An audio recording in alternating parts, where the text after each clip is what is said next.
The dust rising from the stagecoach wheels caught the afternoon sun like gold powder as it rolled into Redemption, Texas, carrying a girl who owned nothing but the tattered dress on her back and a heart full of desperate hope.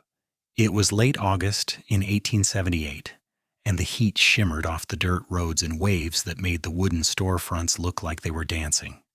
The stagecoach door swung open, and out stepped a young woman with auburn hair pulled back in a simple braid, her dress so worn that the original blue had faded to a sad gray in most places. She carried no bag, no trunk, nothing that suggested she had anything to her name. Her green eyes swept the unfamiliar town with equal parts fear and determination. Eliza Thornton was 21 years old, and she had traveled from Louisiana with only the coin she had earned scrubbing floors at a boarding house until the owner died, and his son decided he did not need her services anymore. She had heard that Redemption needed women willing to work, and she was willing to do anything honest to survive.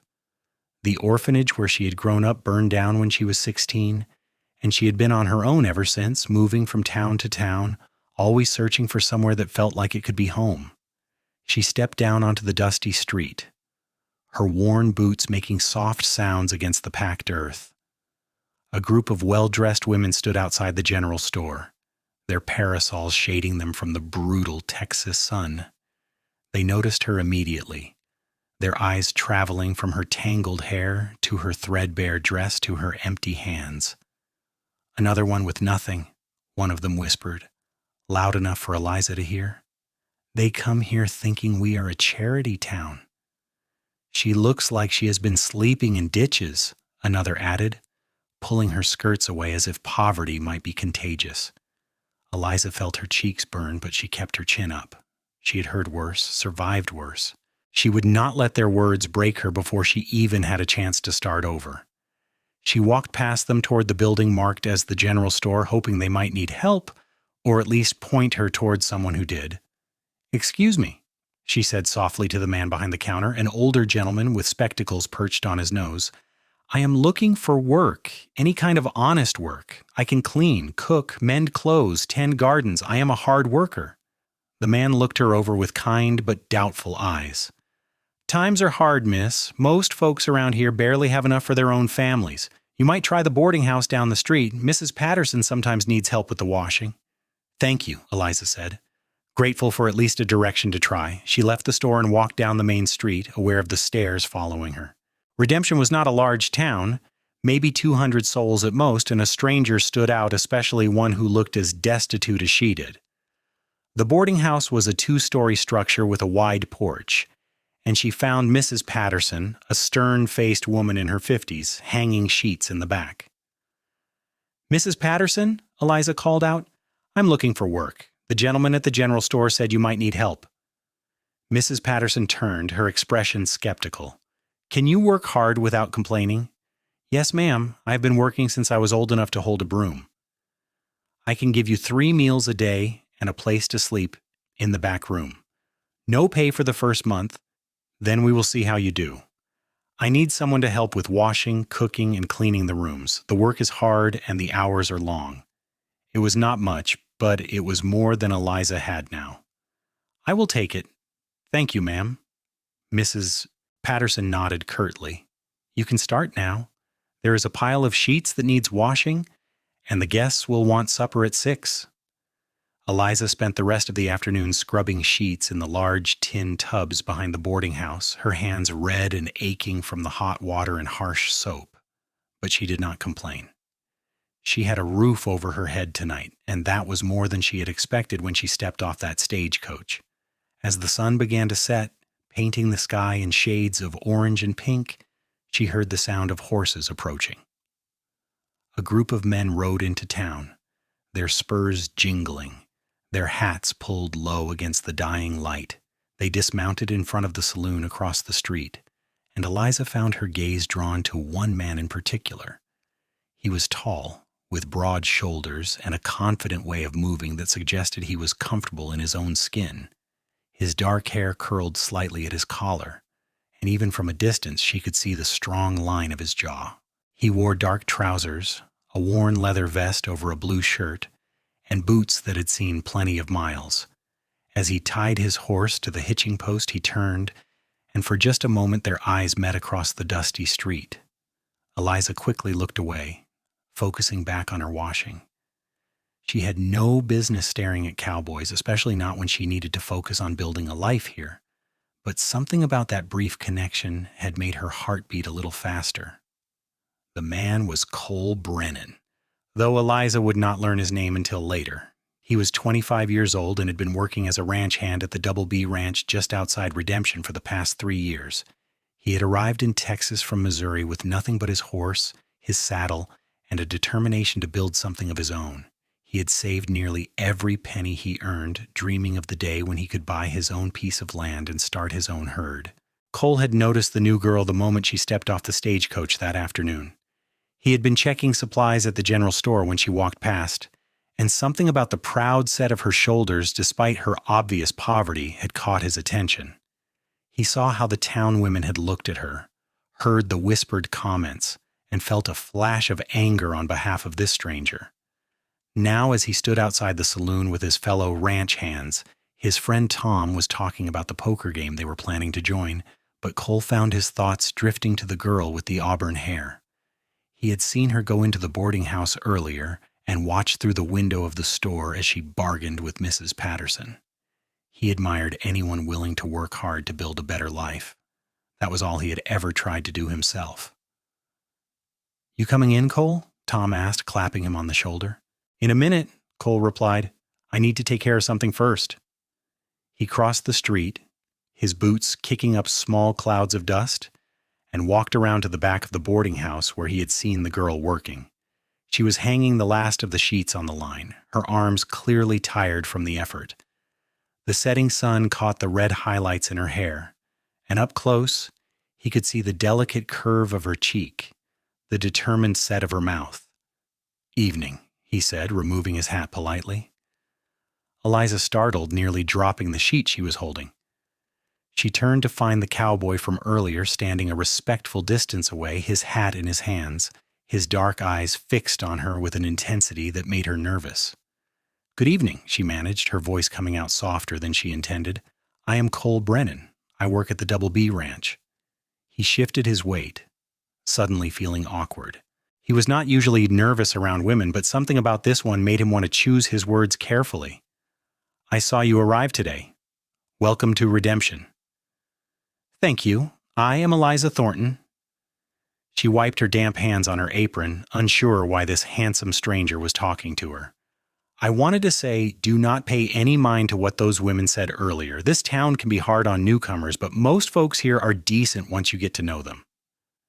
Eliza felt a warmth spread through her chest at his kindness. "That is kind of you to say." "I mean it." Cole turned his hat in his hands, trying to find the right words. "I came here 3 years ago with nothing myself. I know what it is like to feel like you are starting from the bottom. But if you work hard and keep your head up, you can build something good here." "I plan to," Eliza said, meeting his eyes directly. Despite her exhaustion and her worn appearance, there was strength in her gaze. "I have worked for everything I have ever had, which admittedly is not much, but I know how to survive." Cole smiled, and it transformed his entire face, making him look younger and more approachable. "I believe you. If you ever need anything or if anyone gives you trouble, you can find me at the Double B. It is about 3 miles west of town." "Why are you being kind to me?" Eliza asked suddenly. "You do not know anything about me. I know you got off that stagecoach with nothing but determination, and you have been working since you arrived instead of feeling sorry for yourself. That tells me everything I need to know." He placed his hat back on his head. "I should let you get back to work. It was nice to meet you, Miss Thornton." "You too, Mr. Brennan." She watched him walk away, his long stride confident and easy. Could not afford to develop feelings for, could not afford to develop feelings for anyone, especially not a cowboy who had probably charmed dozens of girls before her. She needed to focus on work, on building a life, on becoming someone who did not have to worry about where her next meal would come from. But that night, as she lay on the narrow cot in the small room behind the kitchen, she found herself thinking about Cole Brennan's smile and the genuine kindness in his eyes. The next few weeks fell into a hard but steady rhythm. Eliza woke before dawn each day to help Mrs. Patterson prepare breakfast for the boarding house guests. She spent her days washing sheets and towels, scrubbing floors, mending torn linens, and helping cook the noon and evening meals. Her hands grew more calloused, her back ached by the end of each day, but she never complained. Mrs. Patterson was a strict taskmaster, but she was fair, and Eliza was grateful for the opportunity. The town slowly grew used to seeing her around. Some people remained cold, particularly the wealthier women who seemed to view her poverty as a personal failing, but others, especially the working folks, greeted her with nods and occasional smiles. The blacksmith's wife brought her a dress that no longer fit, which Eliza altered to her size and wore with pride on Sundays. The baker sometimes gave her day-old bread with a wink, refusing payment. And then there was Cole Brennan. She saw him around town on Saturdays when the ranch hands came in for supplies and a bit of recreation. He always tipped his hat to her, always had a kind word. Sometimes he would linger at the boarding house for a cup of coffee, sitting at the kitchen table and talking to her while she worked. He told her about the ranch, about the cattle they raised, about his dreams of owning his own land someday. "Why did you leave Missouri?" she asked one Saturday afternoon as she rolled out dough for biscuits. Cole was sitting at the table, his long legs stretched out, a cup of coffee cooling in his hands. "My father died when I was 20. He had debts I did not know about, and the bank took everything. My mother had already passed some years before. I had a choice to make, stay and work for someone else on land that used to be ours, or leave and start fresh somewhere new. I chose to leave." "That must have been hard," Eliza said softly, pausing in her work. "It was, but it was also freeing in a way. I was not tied to the past anymore. I could be anyone, do anything." He looked at her intently. "I imagine you understand that feeling." Eliza nodded, returning to her dough. "I do, though I did not have a choice about leaving. The orphanage burned, and after that I just went wherever I could find work. Louisiana, Arkansas, now Texas. I kept hoping I would find a place that felt like home." "Does redemption feel like home?" She considered the question carefully. "Not yet, but maybe it could." Their friendship grew slowly, built on these stolen moments of conversation, on the steady reliability of his presence. Cole started finding excuses to come to town more often during the week, not just on Saturdays. He would bring her wildflowers he picked on the range, claiming they were just weeds anyway. He fixed a broken step on the boarding house porch without being asked. He taught her to ride his horse one Sunday afternoon when Mrs. Patterson gave her a few hours off, his hands steady on her waist as he helped her into the saddle, his patient instructions calming her nerves. "You are doing great," he encouraged, as she managed to guide the horse in a slow walk around the paddock. "See? Natural rider." "I am terrified," Eliza admitted, but she was smiling. "That is just part of it. The fear goes away with practice." He walked alongside the horse, ready to grab the reins if needed. Everything worth doing is scary at first. It was during the third week of October when everything changed. The air had finally started to cool, the brutal Texas heat giving way to more bearable temperatures. The leaves on the few trees in town were turning gold and red.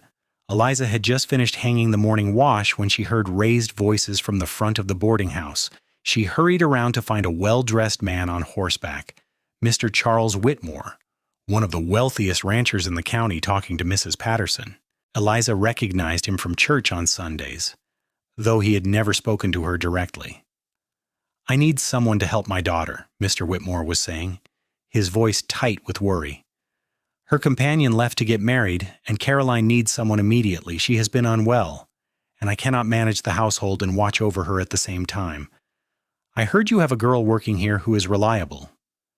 Mrs. Patterson glanced back at Eliza. "Miss Thornton is a hard worker, but she has only been here a month. I will pay well, better than you can afford to, and she would have her own room, proper meals. Mr. made sure we learned our letters and numbers." "Good. Caroline likes to be read to. She is 17 and has a weak constitution. The doctor says she needs rest and care. Can you provide that? I can try my best, sir. That will have to do. Gather your things. We leave immediately. Eliza looked at Mrs. Patterson, unsure. The older woman nodded slightly. Go on. This is a better opportunity for you. Within an hour, Eliza found herself sitting in Mr. Whitmore's wagon, her few belongings in a small bundle beside her, heading toward the Whitmore Ranch. It was one of the largest spreads in the county, and as they approached, Eliza saw a grand house, 2 stories tall with white columns and a wraparound porch. It was more impressive than any place she had ever been inside. Mr. opened her blue eyes as they entered and opened her blue eyes as they entered, and a small smile touched her lips. Father, you did not have to bring someone so quickly. I told you I'm fine. You are not fine, and the doctor said you need rest and supervision. This is Miss Eliza Thornton. She'll be your companion and help you with whatever you need. Caroline looked at Eliza with curiosity rather than judgment. Hello, Miss Thornton. I apologize for my father's abruptness. He worries too much. It is his job to worry, Eliza said gently, already feeling protective of this fragile girl. And please, call me Eliza.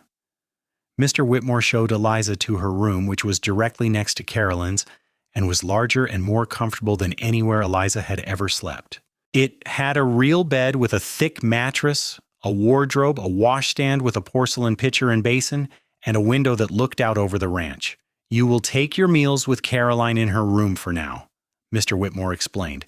The doctor says she should not exert herself. Make sure she eats, see that she rests, read to her, keep her spirits up. Can you do that?